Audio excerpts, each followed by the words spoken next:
Firman Tuhan hari ke-162, 11 Juni tahun 2025. Kitab Mazmur pasal 51 ayat 5, perikop, doa minta pengampunan.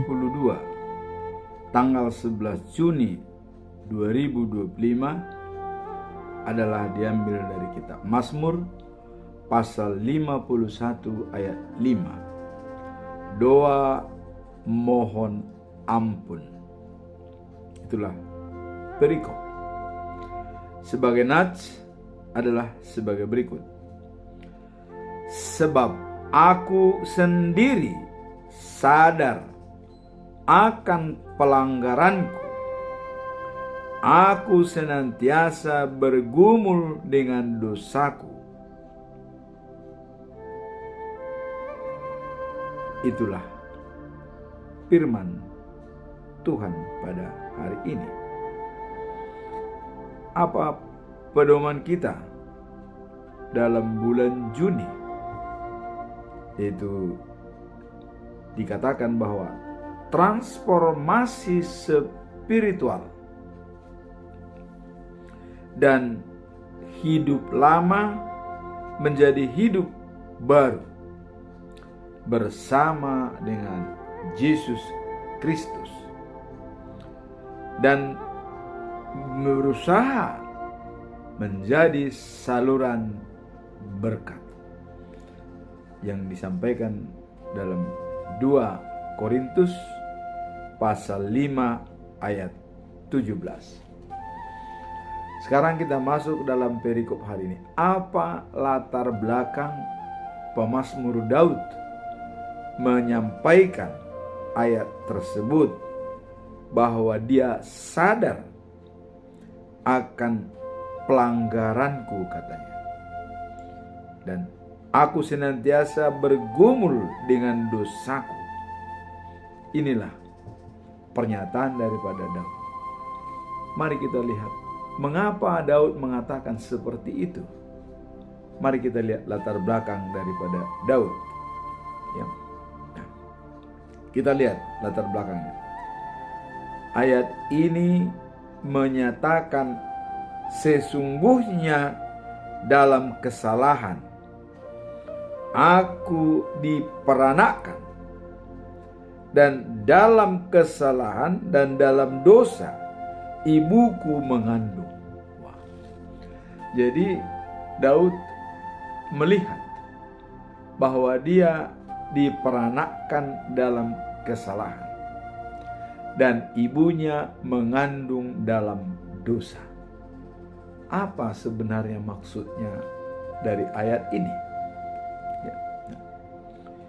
Ayat ini menggambarkan kondisi manusia yang lahir dalam keterputusan dengan Tuhan akibat dosa asal. Jadi dulunya manusia itu sangat terhubung dengan Tuhan waktu di Taman Eden. Tapi begitu Adam berbuat dosa, putus hubungan dalam hal spiritual diri Adam dengan Tuhan. Sehingga begitu putus hubungan, Adam menghindar, bersembunyi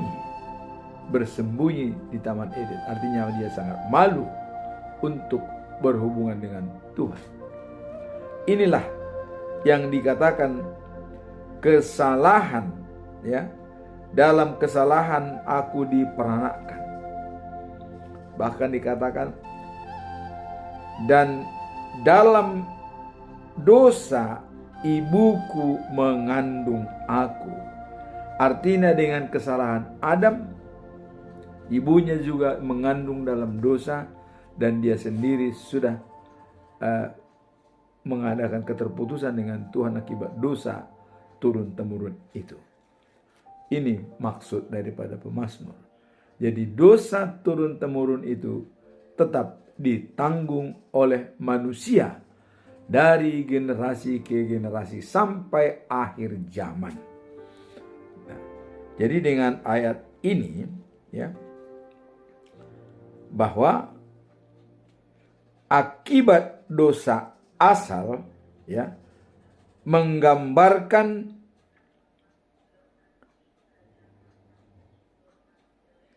kebutuhan untuk pengampunan, ya, pemulihan dari Tuhan. Jadi itulah sebabnya dikatakan dalam pedoman kita dalam bulan Juni, transformasi spiritual dari hidup lama menjadi hidup baru. Hidup lama itu kita lahirkan dalam dosa, karena ibu yang mengandung kita pun sudah berdosa, dan ayah kita pun sebagai parsinuan sudah berdosa. Nah, sehingga itu turun kepada anaknya berdosa. Nah, disinilah dikatakan perlunya, ya, dosa awal itu untuk pengampunan dari Tuhan. Maka itulah kedatangan Yesus Kristus untuk berdamai dengan Tuhan. Jadi kalau sudah berdamai dengan Tuhan, berarti adanya pengampunan dan pemulihan. Dan kalau kita melihat apa yang disampaikan oleh John Calvin dan Matthew Henry, ya, mereka mengatakan, ya, John Calvin dengan Matthew Henry, bahwa, ya, pentingnya pengakuan dosa sebagai langkah pertama menuju pertobatan. Jadi John Calvin dan Matthew Henry mengatakan pentingnya pengakuan dosa sebagai langkah awal untuk bertobat.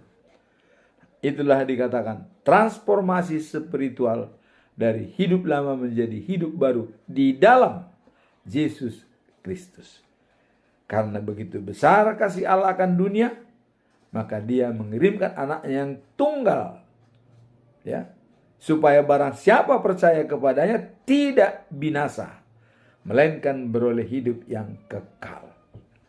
Itulah latar belakang daripada ayat ini, bahwa kita sudah sejak lahir berdosa, maka perlu ada pengakuan dosa sebagai langkah pertama dalam pertobatan. Kemudian pemazmur mengatakan bahwa bukan hanya tindakan dosanya. Jadi bukan hanya tindakan dosanya yang dilakukan pada saat dia lahir. Bukan. Tetapi kondisi hati dalam keberadaan dirinya sejak lahir telah memperlihatkan, ya, keterpisahan dari Tuhan. Jadi sejak lahir kita sudah ada keterpisahan dari Tuhan, di mana Adam dikeluarkan dari Taman Eden. Kita tidak layak hidup selamanya dengan adanya dosa yang diambil oleh Adam. Dan itu turun sampai ke bawah. Maka, ya, transformasi spiritual dari hidup lama dalam dosa menjadi hidup baru, ciptaan baru bersama dengan Yesus Kristus. Nah, itulah latar belakang daripada perikop ini. Jadi dikatakan bahwa segala manusia, semua manusia memerlukan anugerah dan pengampunan Tuhan untuk bisa dipulihkan dan hidup dalam ketaatan, sehingga hidup kekal menjadi jaminan bagi dia. Itulah latar belakang. Sekarang apa tujuannya dalam implementasi? Tujuan apa? Tujuan utamanya apa? Dalam ayat 5, ya, Mazmur pasal 51 ayat 5, apa sih tujuan utama disampaikan oleh pemazmur Daud? Mari kita lihat, ya. Tujuan utama adalah untuk mengakui, ya, kondisi manusia yang berdosa sejak lahir dan mengatakan perlunya pengampunan dari Tuhan. Jadi ini identik dengan pedoman kita pada bulan Juni 2 Korintus pasal 5 ayat 17, ya. Bahwa transformasi spiritual dari hidup lama dalam dosa, ya, menjadi hidup baru bersama Kristus untuk menuju kepada pengampunan. Sehingga dengan pengampunan dari Allah, kita menerima berkat sebagai anugerah dari Tuhan Allah. Dan kita bisa menjadi saluran berkat bagi semua orang. Jadi tujuan utama dalam pengampunan dan transformasi hidup baru, supaya kita bisa berguna bagi orang lain, menjadi saluran berkat. Sekarang apa pesan moral daripada perikop ini? Ya. Nah, pesan moralnya adalah pengakuan mendalam tentang keadaan berdosa manusia yang lahir dalam dosa. Jadi pesan moralnya, kita harus sadar bahwa sejak kita lahir, bahkan dalam kandungan ibu kita, kita sudah berdosa. Maka disinilah pentingnya adanya pengampunan, supaya kita bisa berbaik kembali dengan Tuhan. Dalam konteks iman Kristen, ya. Nah, ayat ini mengajak setiap orang untuk menyadari posisi mereka sebagai makhluk yang membutuhkan pengampunan dan pertolongan Tuhan. Jadi kita memposisikan diri sebagai makhluk memerlukan pengampunan dan kebutuhan akan Tuhan. Itulah pesan moral daripada perikop ini. Nah, kemudian dalam Roma pasal 5 ayat 12 dikatakan, ya, melalui setiap orang Adam, ya, melalui setiap satu orang Adam, semua orang, ya, dipastikan dan sudah berdosa. Jadi dengan demikian, disinilah sesuai apa yang disampaikan tadi oleh John Calvin, ya, bahwa pengakuan dosa adalah sangat penting dan langkah pertama untuk pertobatan kita. Jadi sebagai Roma pasal 5 ayat 12 dikatakan, karena itu sama seperti satu orang, ya, telah masuk ke dalam dosa, yaitu Adam, dan oleh karena dosa itu maut, demikian juga maut telah menjalar kepada semua orang, karena, ya, semua orang telah berdosa dari satu orang, yaitu Adam. Nah, jadi dalam hal ini sangat-sangat dibutuhkan implementasi dalam diri kita. Apa? Implementasi kepada kehidupan kita sehari-hari.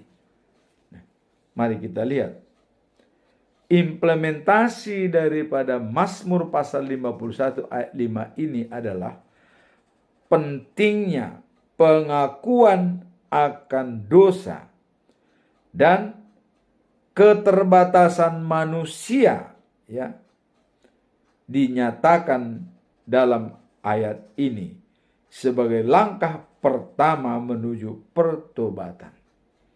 Jadi pentingnya pengakuan akan dosa, dan kita melihat keterbatasan manusia, ya, yang dinyatakan dalam ayat ini sebagai langkah pertama menuju pertobatan.